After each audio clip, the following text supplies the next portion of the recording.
elcamino.com y disfruta de todos nuestros contenidos. El Camino de la Felicidad, un programa para la reflexión y la superación.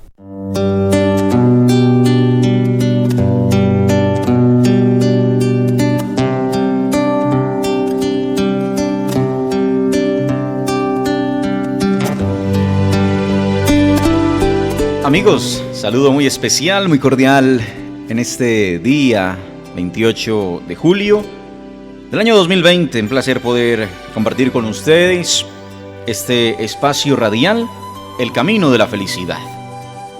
Programa pues de superación, de crecimiento interior que día a día traemos a ustedes a través de nuestra radio, a través de Cascada Estéreo en los 107.4 del FM.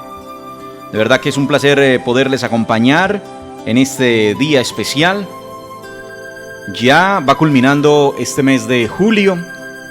Estamos a escasos 3 días de culminar este ya séptimo mes del año, ¿no? El tiempo que se va volando, por supuesto, que ustedes también van disfrutando con nosotros. Así que muchísimas gracias a todas las personas que a través de diferentes medios, muy especialmente a través de nuestra radio, pues se unen a nosotros y escuchan nuestro espacio radial del Camino de la Felicidad. En esta mañana, seguir compartiendo con ustedes bonitas reflexiones que nos invitan a ese crecimiento. Hay una en particular que me llama la atención, muy corta, y habla de que en cierta ocasión se estaba quejando un discípulo a su maestro, ¿no? Y el discípulo, la queja que tenía era que le decía: es que siempre nos cuentas historias, pero nunca nos revela su significado. Entonces el maestro le replicó: ¿te gustaría que alguien te ofreciera una fruta y la masticara antes de dártela? Nadie puede descubrir tu propio significado en tu lugar, ni siquiera el maestro. Así de corta es una enseñanza. Así de corto es un mensaje, ¿no? Claro, muchas veces queremos ya los significados de todo. Y a veces en la vida nos dan ideas, nos dan una parte, ¿no?, del mensaje, o una parte del mensaje, no, nos dan un mensaje, nos cuentan una historia, pero cada uno de nosotros es el que debe sacar sus propias conclusiones y el significado de ese mensaje, de esa enseñanza. ¿Por qué? Primero que todo, porque para poder crecer desde el aspecto personal y desde el aspecto espiritual, se tiene que ser uno mismo. Tienes que ser tú mismo. ¿Qué es lo que pasa en la vida? ¿Cuál es el obstáculo más grande que hay en la vida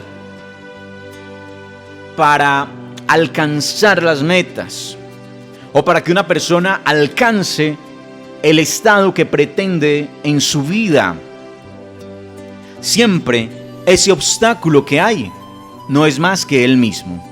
Es decir, el obstáculo más grande está en nuestro propio interior.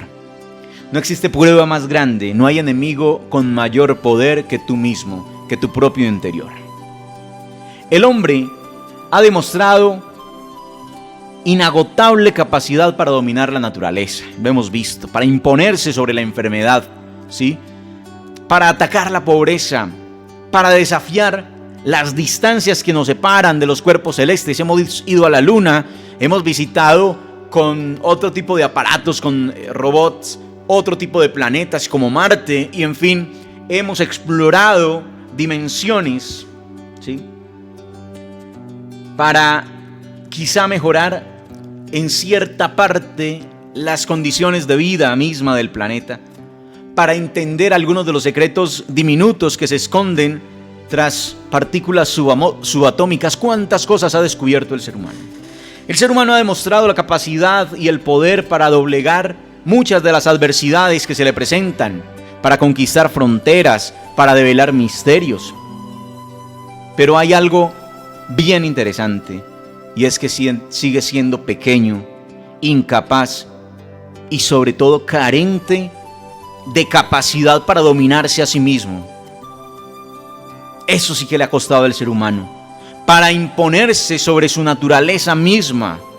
para atacar su pobreza de espíritu, para desafiar la distancia que lo separa de la magnanimidad, ¿no? Magnanimidad más bien es la palabra, para mejorar la calidad de su propia vida y sobre todo para entender los valiosos secretos que esconden los detalles y los momentos fugaces. Ha demostrado carecer de capacidad para doblegarse a sí mismo y para alcanzar genuina paz. El hombre ha tomado potestad y patrimonio sobre su entorno. Se ha apoderado de su entorno. Ha decretado: esto es mío, esto es del otro, aquello, lo demás allá. Pero no ha sido capaz de ser dueño y declararse dueño de sí mismo. Eso no ha sido capaz. Y por eso sigue siendo un ser incompleto. Es un gigante con pies de barro que coloca el reino que ha construido en riesgo de implosión. El ser humano se ha creado una nueva torre de Babel. Así de sencillo. Parece que todo eso grandioso que aparenta se puede venir al suelo por cualquier cosa. A pesar de toda esa capacidad, a pesar de todo ese poder que exhibe el ser humano, el hombre, el ser humano, nosotros en realidad somos de las criaturas más vulnerables que habitan este planeta. Está demostrado hoy. Miren ustedes la vulnerabilidad frente a un bichito, diría uno, frente a un enemigo invisible prácticamente que está atacándonos.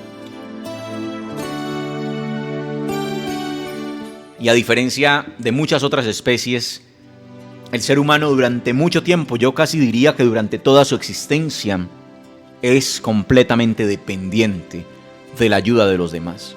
Claro, hay periodos en el crecimiento de la vida que son más álgidos en ese sentido, ¿no?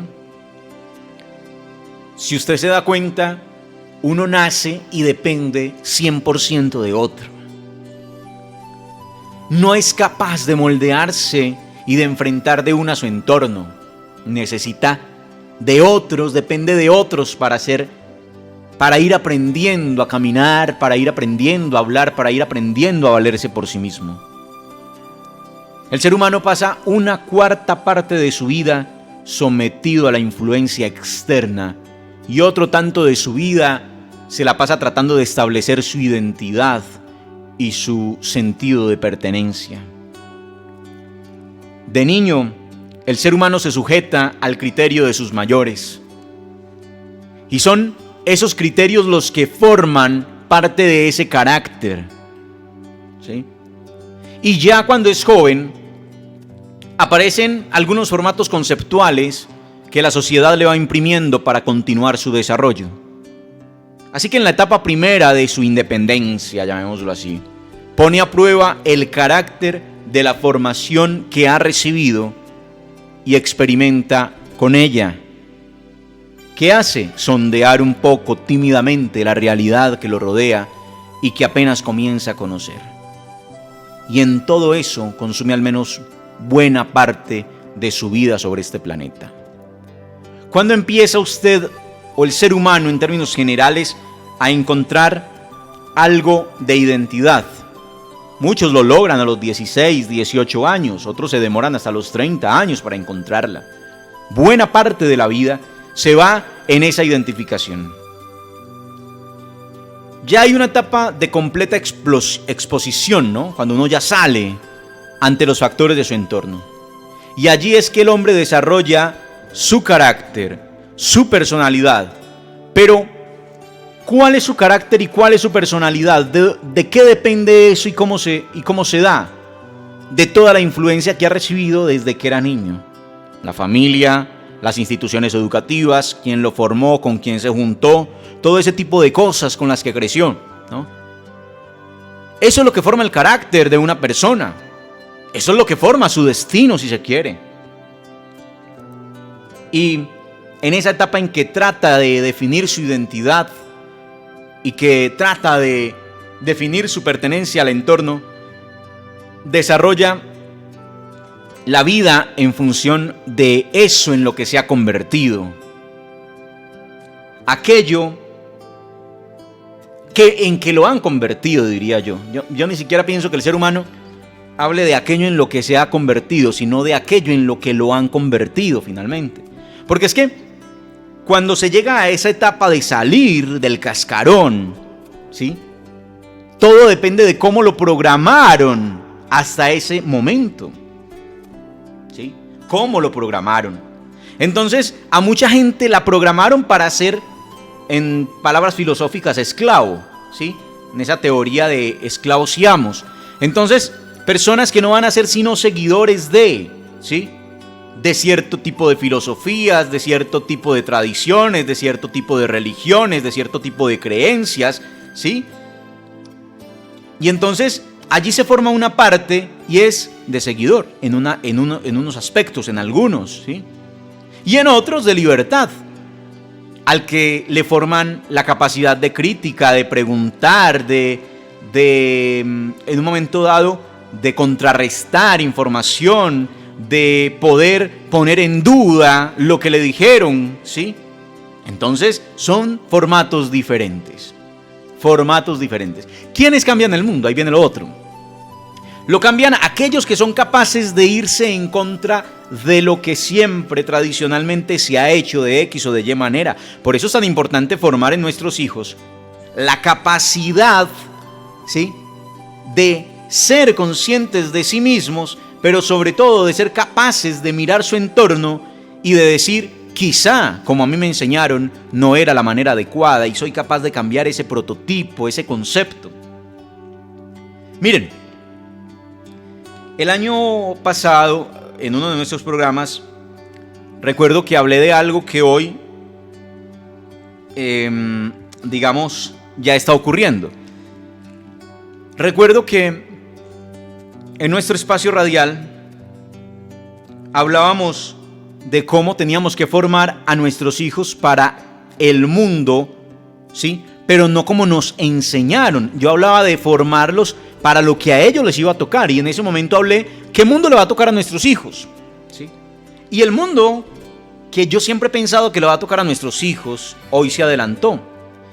Un mundo diferente en el que lo que realmente va a valer es la soberanía alimentaria, la seguridad alimentaria, el poder cultivar su propio alimento y podérselo servir, ¿no?, del campo a la mesa, como dicen, ¿no?, de ahí, de la tierra a la mesa. Ese es el mundo de nuestros hijos y de nuestros nietos. No podemos seguir bajo el concepto de pensar que el muchacho tiene que estudiar, volverse un profesional. Eso está bien, o sea, no estoy diciendo que no lo hagan.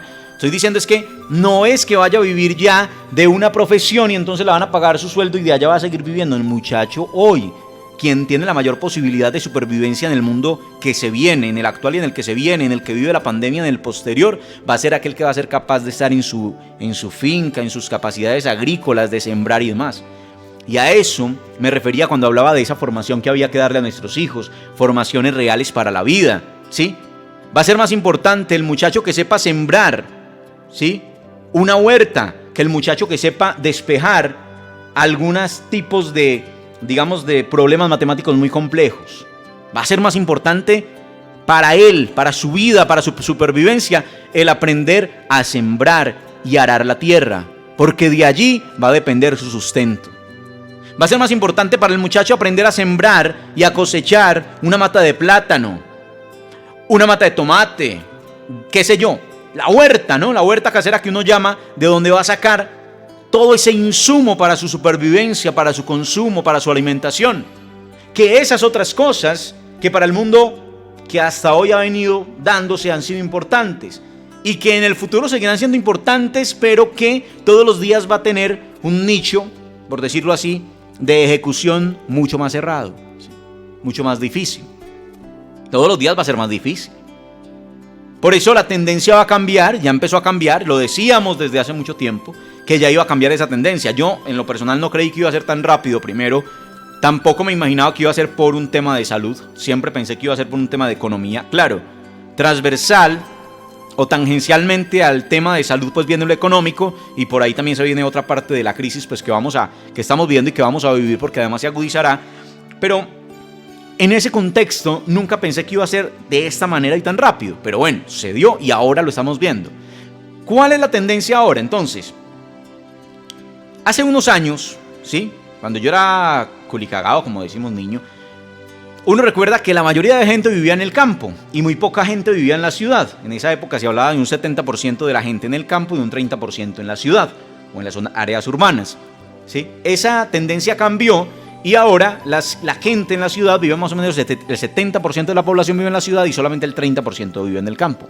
Ahora viene el recambio, ¿cierto? Digamos que hasta este momento todo el mundo soñaba salir del pueblo hacia la ciudad, del campo hacia el pueblo, era la tendencia. La tendencia cambia ahora, ¿sí? Y precisamente va al revés. Entonces todo el mundo ya quiere devolverse al campo y se van a ir quedando solo a las ciudades. ¿Por qué? Precisamente porque en las ciudades va a ser más difícil sobrevivir, ya lo estamos viendo, ¿sí? Y la supervivencia se va a dar en el campo, porque mínimamente en el campo uno tiene algo que comer, ¿sí? Se llama supervivencia y uno tiende a buscar la supervivencia. Y la primera condición de supervivencia pues está en la alimentación. Uno lo primero que cubre es su necesidad vital de cubrir el hambre, por ejemplo, el tema de la alimentación, ¿sí? Entonces esa tendencia va hacia allá, otra vez hacia el campo. ¿Cuál es entonces el mundo que le va a tocar a nuestros hijos? El mundo del campo, ya no el mundo de la ciudad. Ven, por eso hablo de la tendencia. ¿Qué hay que formar en nuestros muchachos? Cosas útiles, reales para la vida. Ya no, claro, es muy importante que el muchacho desarrolle su concepción de vida filosófica, matemática, todo ese mundo universitario, si se quiere, y de escolaridad es importante. Pero el mundo nuevo, el que se viene ya abriendo nuestros ojos, que está aquí, es un mundo de campo, de nuevo de campo. ¿Qué va a valer de nuevo el agricultor? Ese que es capaz de sembrar y de cosechar su propio alimento. Ese es el futuro que le toca a nuestros hijos y a nuestros nietos, ¿sí? ¿A qué voy? Reitero lo mismo. El muchacho tiene que aprender a leer ese lenguaje para saber hacia dónde tiene que tender su creatividad, su capacidad y cómo se tiene que adaptar a ese nuevo cambio, ¿sí? El muchacho tiene que aprender que no todo lo que le enseñan es cierto, ¿sí? Y que él puede descubrir nuevas cosas. Por eso se dice que la educación tendría que tender a cambiar y por eso hay profesores que lo saben hacer y otros que no. Pero en vez de estar atiborrando de información a un muchacho, lo que hay que, digamos, promover en el muchacho y tratar de explotar en el muchacho, por decirlo así, esa palabra no me gusta, pero digamos que fue la que encontré, es su creatividad. Motivar la creatividad del muchacho es una cosa fundamental si nosotros queremos que este mundo avance. La creatividad. ¿Cómo aprende usted? Cuando algo le llama la atención, cuando algo a usted lo inquieta, cuando usted como que dice, ¡jue madre! ¿Cómo será esto? ¿No? Usted ahí aprende. ¿Cómo aprendimos nosotros? Muchos. 1000 cosas. Pues haciéndolo, ¿cierto? Entonces usted veía a su papá cómo sembraba, usted se inquieta y dice, ve, ¿cómo será esto? Y va y aprende a sembrar. Usted, ¿cómo aprende qué sé yo, a desbaratar? Hay gente que coge cualquier cosa y la desbarata, y de niño esa creatividad es muy interesante. Cogen una calculadora, la desbaratan, cogen un computador, lo desbaratan, cogen un radio, lo desbaratan, lo vuelven a armar. Eso es creatividad, eso es mirar ese tipo de cosas, ¿cierto? Y los niños son curiosos por naturaleza, y esa curiosidad se nos va muriendo con los años, y esa es la que hay que seguir alimentando. Entonces, quien es capaz de continuar alimentando su creatividad, su inquietud, su búsqueda, pues entonces está constantemente en proceso de aprendizaje, en proceso de crecimiento, en proceso de madurez, y se da cuenta que nunca llega a estar maduro, y se da cuenta que nunca llega a estar completo, y se da cuenta que nunca llega a ser perfecto, porque todo es el camino de la perfección. O sea, todos los días va mejorando, todos los días va aprendiendo, todos los días se equivoca, vuelve y arranca, hasta que va encontrando ciertas partes de verdad y va creando su propio mundo, ¿no? Y eso es importante. Entonces, desde la niñez hasta la juventud, usted no tiene posibilidades en absoluto de evaluarse a sí mismo, sobre todo con referencia a absolutamente nada, ¿sí? No tiene la capacidad, pero más que la capacidad, no tiene la necesidad, más bien, de hacer ningún tipo de introspección. O sea, un muchacho, yo no he podido encontrar el primer muchacho, niño, digamos, que se evalúe, que se detenga en la vida y empiece a hacer alguna meditación. ¿Y yo por qué estoy haciendo esto? ¿Y yo por qué estoy haciendo lo otro? Y yo, sí, será bien. No, usted como que empieza a adquirir eso un poco después de cierta edad, ¿sí? casi que después de la adolescencia, que usted empieza como a preguntarse, bueno, ¿y qué voy a hacer con mi vida? Y a tomar decisiones y a decir, ¿cuál va a ser mi vida? ¿Será que me caso? ¿Será que no me caso? ¿Será que hago esto? ¿Será que hago lo otro? ¿Será que tengo hijos? ¿Será que no? ¿Será que estudio? ¿Será que sigo una carrera? ¿Será que me quedo aquí? ¿Será que trabajo allá? O sea, usted empieza a tomar decisiones, ¿sí?, desde cierta edad que empiezan a determinar cuál va a ser su vida, ¿sí? Y esas decisiones, sin usted darse cuenta, terminan siendo los que determinan su propósito de vida. Yo en alguna oportunidad compartiré, no sé si lo haya hecho, pero compartiré mi propósito de vida porque lo encontré muchos años después. Yo creo que vine a identificar mi propósito de vida, si no estoy mal, hace unos 2 años, cuando estaba hablando del propósito de vida a través del programa, pero yo ni siquiera era consciente de mi propósito de vida. Y a veces uno tiene un propósito de vida que no ha identificado, pero que ya lo realiza. Y algo parecido, pues me sucedía a mí hasta que logré identificarlo. Claro, tarde, a mis 31 años. Entonces, es importante mirarlo desde ahí. El muchacho adquiere un propósito de vida a partir de las decisiones que toma, sobre todo posterior a la adolescencia, entre la adolescencia y la madurez, y la adultez, ¿sí? Y ahí se desarrolla su propósito de vida. Y desarrolla un propósito de vida que puede llegar al final de su vida sin identificarlo. Porque ahí hay algo importante. Usted siempre tendrá un propósito de vida y a veces no será capaz de identificar ese propósito de vida. Sin embargo, ahí está. Sí. Hay claves para identificarlo. A veces no es fácil. Reitero, yo me demoré muchos años en identificarlo. Muchos años de reflexión, de introspección. Reitero, uno de niño no se sienta a introspectar su vida, ¿cierto? No lo... Sí. Puede ir más o menos bien, puede estar haciéndolo más o menos bien, ¿sí? Pero no está como pensando en eso. Un muchacho le preocupa poco el futuro, siente que la vida todavía es eterna, digamos que la muerte la ve lejísimos, entonces todavía tiene mucha oportunidad de equivocarse. Entonces el muchacho no está pensando en que las cosas las tienen que hacer bien de una vez, sino que está pensando es, no, pues hay mucho tiempo, entonces yo tengo cómo corregir, ¿sí? Hay una edad en la que usted ya empieza como que no, carajo, es que aquí no es así, y ya toca poner un poquito más de cuidado y empieza usted como a dar pasos un poquito más miedosos. Claro, eso tiene pros y contras, no estoy diciendo que eso sea, ¿sí? Ahora, ¿qué cuándo se adquiere la madurez? Eso sí es una pregunta muy dura, ¿no? Porque hay gente que con 20 años es muy madura y hay gente que con 80 años es inmadura, ¿sí? O sea, la madurez no tiene que ver con la edad, ¿sí? De determinar de una manera cronológica el tema de la madurez es una cosa casi que imposible, porque no tiene que ver con cronología, no tiene que ver con edad, ¿sí? No. El hombre simplemente está inhabilitado durante muchos años para ser dueño de sí mismo. Y la posibilidad, digamos, de que ocurra eso, de ser algo o en parte dueño de sí mismo, se activa solo a partir de las primeras experiencias de una vida independiente, ¿sí? Y a partir de allí, de cómo se haya formado la condición de forma de pensar, por ejemplo, o de entender su realidad. Son muchas variables que hacen que usted pueda decir soy dueño de mí mismo. ¿Cómo lo enseñaron a pensar? Hay gente a la que no enseñan a pensar, ¿sí? No. Usted recibe información y es así porque yo lo digo. Entonces su papá le enseñó que así es porque yo lo digo. Su mamá le enseñó así es porque yo lo digo. Y si eso lo reforman en la escuela con el profesor diciendo así es porque yo lo digo, y luego de pronto los jefes de su religión diciéndole es que así es porque yo lo digo, a usted no lo enseñaron a pensar. Así de sencillo. Y usted terminó siendo un borrego de la sociedad porque estoy esperando que me digan qué hacer. Llego a un trabajo y espero que mi jefe me diga qué hacer. Cosa diferente pasa con aquel al que dejan en libertad para que vaya adquiriendo su conocimiento y para que se estrelle solo en la vida. Son formas diferentes de educar. Y yo diría que esa es la mejor. Deje que los hijos se vayan estrellando. Usted le da instrucciones, usted le da ejemplo. Pero hombre, si yo, estoy colocando un ejemplo de campo, si yo estoy sembrando X cultivo y estoy abonándolo de X manera, ¿sí? Es mi forma de hacerlo, pero yo no voy a ir a obligar a mi hijo a que así lo tiene que hacer. Puede que mi hijo mejore eso, y muchas veces pasa, ¿cierto? Pero ¿pasa cuándo? Cuando usted le da esa potestad, esa libertad. Bueno, mi hijo, ensaye. Le va a echar otro. Mire, a ver, ensaye. Ensayo, error. Se le quemó la planta, pues se dio cuenta entonces que como yo lo hago era mejor. Pero le funcionó, mi hijo ve, está dando mejores frutos. Bacanísimo, qué chévere, aprendió una cosa nueva. Se llama enseñar al muchacho a pensar por sus propios medios, ¿cierto? Hombre, dijeron algo. En el culto dijeron algo, en el sitio de religión dijeron algo, en el estudio dijeron algo.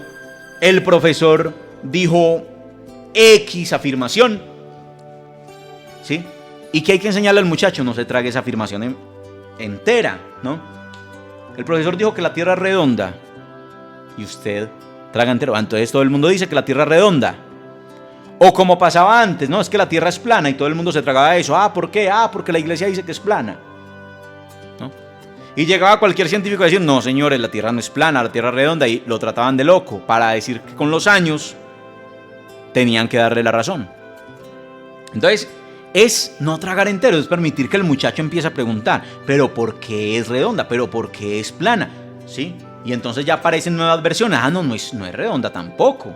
¿Sí? No es una esfera perfecta, no, es achatada o es ovalada o es no sé qué. Ya aparecen nuevas afirmaciones y empiezan a ver, y ahí es donde se crea el conocimiento, ahí es donde se crea la ciencia, ahí es donde aparecen los descubrimientos.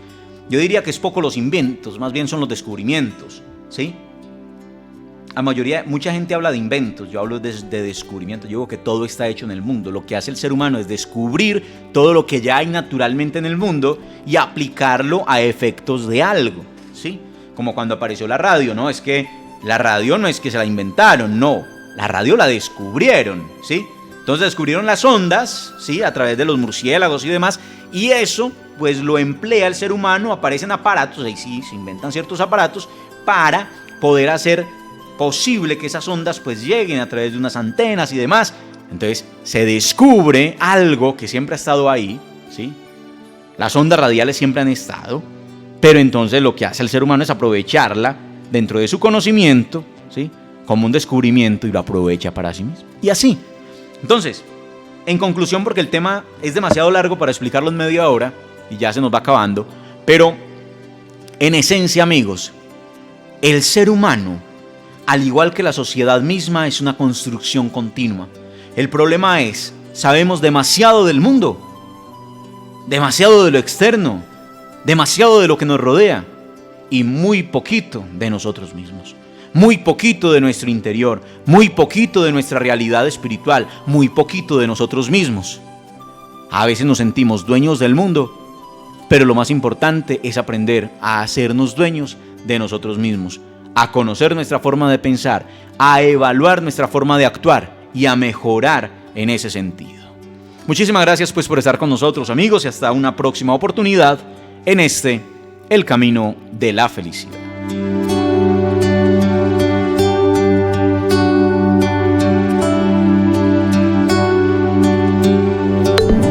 Desde Cocorná, en el oriente antioqueño, transmite Cascada Estéreo, una emisora que refresca tu mundo. Cascada Estéreo, HKA65, 107.4 FM, refrescante compañía.